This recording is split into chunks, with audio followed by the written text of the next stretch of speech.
नंदिनी की शादी एक अच्छे परिवार में हुई। नंदिनी के पिता नरेश सावंत पुलिस अधिकारी है और मां प्रतिभा घर संभालती है। उसका एक छोटा भाई उमेश भी है जो अभी आईटी सेक्टर में पढ़ाई कर रहा है। नंदिनी खुद भी एक आईटी कंपनी में कार्यरत है और उसे 80,000 का मंथली पैकेज भी है। हर परिवार की तरह और हम भारतीयों के संस्कार और नियम के तहत बेटी की शादी तो करनी ही होती है, तो उसकी भी शादी अपने बिरादरी के हिसाब से एक अच्छा परिवार और लड़का देख कर ही दिया। लड़का संजय सावंत भी सुंदर और स्मार्ट था। वह भी एक अच्छे पैकेज में मेडिकल फील्ड में कार्य कर रहा था।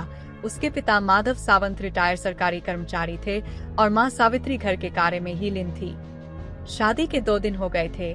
घर में खुशियों का वातावरण था। तभी सावित्री नंदिनी के पास आकर कहती है, क्या बहू, तेरा बाप इतना बड़ा ऑफिसर है, ये चैन कैसा दे दिया? 1 तोले का भी नहीं है। तू तो एक ही बेटी थी ना, उनकी कौन से 2-4 बेटी ब्याहने थे? इतनी भी कंजूसी कैसी? नंदिनी बेचारी चुप रह जाती है। अभी 2 ही दिन हुए थे शादी के, तो जवाब सवाल करने की तो बात ही नहीं थी। पहले तो उसे पूरे घर के बारे में पता ही नहीं था, पर 2 दिन में ये तो पता चल गया था कि उसके ससुर बहुत ही अच्छे आदमी हैं। उसकी ननद श्रेया भी अच्छी है और उसका पति थोड़ा सा माँ की बातों को अधिक मानने वाला था। हाँ, सासू जी थोड़ा विचित्र स्वभाव की थी, जिसका उदाहरण अभी अभी उन्होंने प्रस्तुत किया था। नंदिनी सभी बातों को एडजस्ट करते हुए घर की गाड़ी को धीरे धीरे पटरी पर लाने को कोशिश कर रही थी। उसने कभी अपने माता पिता को भी यह नहीं बताया कि सासू माँ उसके साथ कैसा व्यवहार करती है।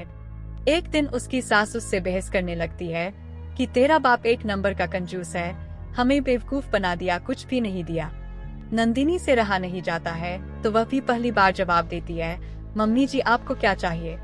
मेरे पापा ने आपको मेरे जैसी कमाने वाली बहू दिया है जो हर महीने 80,000 रुपए कमाती है, और क्या चाहती हो वह अपना घर बेच के आपको दे देते। सावित्री को उसका जवाब देना बहुत बुरा लगता है। वह उसे उल्टा सीधा बोलती है। नंदिनी को बहुत बुरा लगता है पर वह चुप हो जाती है। उसके ससुर यह सुनकर उसके पास आकर कहते हैं, बहू इसके मुंह मत लगाना, ये बहुत ही दुष्ट है। इसने मुझे भी कभी चैन की रोटी नहीं खाने दिया, अब ये तेरे पीछे पड़ी है। श्रेया कहती है, मम्मी तो अपने मायके जाती है तो बेचारी सीधी साधी मामी को भी बहुत सताती है। लोग तो डर के मारे कुछ नहीं बोलते हैं। कौन पानी में रहकर मगरमच्छ से बैर ले, घर में रहना है इसलिए कोई कुछ नहीं बोलता उनसे।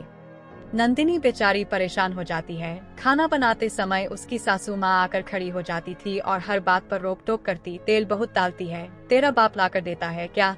मसाला बहुत डालती है।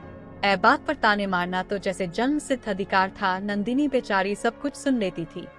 एक दिन तो हद हो गई। वह सुबह नाश्ता बनाकर सासू माँ को देती है, साथ ही सभी को देती है, और उसे ड्यूटी में देर हो रही थी तो वह तैयार होकर ऑफिस जाने लगती है तो उसकी सासू माँ नाश्ते का प्लेट उसके ऊपर फेंक कर कहती है, ये क्या नाश्ता बनाया है? ना नमक का पता है, ना कोई टेस्ट है, सिर्फ तेल भर के रख दिया है। जबकि वही नाश्ता सभी लोग बड़े चाव से खा रहे थे।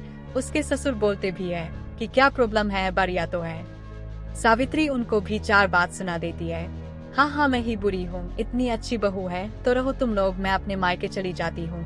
ये कालमुही पता नहीं क्या चाहती है, इस घर में आग लगवा कर मानेगी। नंदिनी बेचारी रोते हुए जाकर अपने कपड़े बदलती है। उसका पति संजय तो माँ के सामने कुछ बोलता है नहीं था, उल्टे माँ की ही तरफदारी करता था। नंदिनी को पहले ही लेट हो गया था, अब और भी लेट हो गया था। वह बिना कुछ खाए पिए ऑफिस चली जाती है। श्रेया सावित्री से कहती है, मम्मी आप भाभी के पीछे क्यों पड़ी रहती हो? वो बेचारी नौकरी भी करती है और जितना हो सकता है घर का काम भी करती है, और क्या कमी की थी? उसके पिता ने सब कुछ तो दिया, और सबसे बड़ी बात तो इतनी अच्छी बहू दी है, आपको उसकी इज्जत करनी चाहिए। सावित्री उसे गालियां देने लगती है। नंदिनी ऑफिस में बैठे बैठे सोचती है कि वह अपने पिता को सब बातें बता दे, पर इससे उन लोगों को टेंशन हो जाता। वह समझ पा रही थी कि इस मुसीबत से छुटकारा कैसे पाए। उसका पति भी तो उसका साथ नहीं देता है। शाम को नंदिनी घर में आती है और कपड़े बदलकर अपने लिए चाय बनाकर लाती है और चाय पीने लगती है। उसका सर दर्द कर रहा था। ससुर जी और ननद मार्केट सामान लाने गए थे। मार्केट काम वही दोनों करते थे। सावित्री उसी समय संजय के साथ घर में आती है। वह भी कुछ खरीदारी करने मार्केट गई थी। वह अंदर घुसते ही नंदिनी को बैठ चाय पीते देख आग बबूला हो जाती है और कहती है, हरामखोर, अपने अकेले के लिए चाय बना लाई, हमारे लिए तेरा बाप बनाएगा क्या?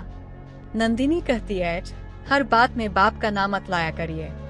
सावित्री बेटे से कहती है, देखा कैसी जुबान लड़ा रही है, आज इसका दिमाग ठिकाने लगती हूँ। वह नंदिनी को मारने के लिए आगे बढ़ती है। पहले से सर दर्द से परेशान नंदिनी सासू माँ के पास आते ही गुस्से में सासू माँ उस पर हाथ उठाए उसके पहले ही वह अपनी सासू माँ की चोटी पकड़कर 2 झापड़ धर देती है। उसी समय दरवाजे पर माधव और श्रेया पहुँचते हैं।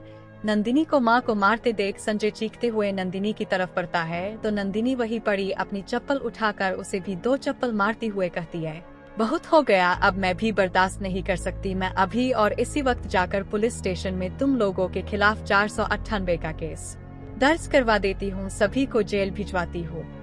सासू माँ की तो मार खाते ही हालत खराब हो गई थी। अब जेल की धमकी ने तो और डरा दिया था। वह ये भी समझती थी कि अगर उसका बाप चाहेगा तो उन्हें कई साल जेल में कटवा सकता है। उसका पति भी घबराकर कमरे में जाता है और सास भी रोते हुई कमरे में जाती है। उनके जाने के बाद माधव और श्रेया अंदर आते हैं। नंदिनी अभी तक स्तब्ध खड़ी थी कि उसने यह सब कैसे कर दिया। उसके ससुर उसकी पीठ थपथपाते हुए कहते हैं, वाह बेटी, जो मैं कई वर्षों में नहीं कर पाया वह तूने एक झटके में कर दिखाया।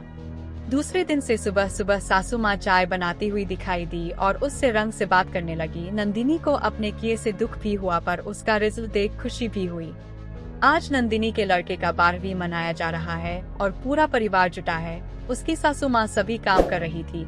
उस दिन के बाद से उनका और संजय का व्यवहार ही बदल गया था। नंदिनी को और क्या चाहिए था, वह बहुत खुश थी और साथ ही उसके ससुर और ननद भी बहुत खुश थे।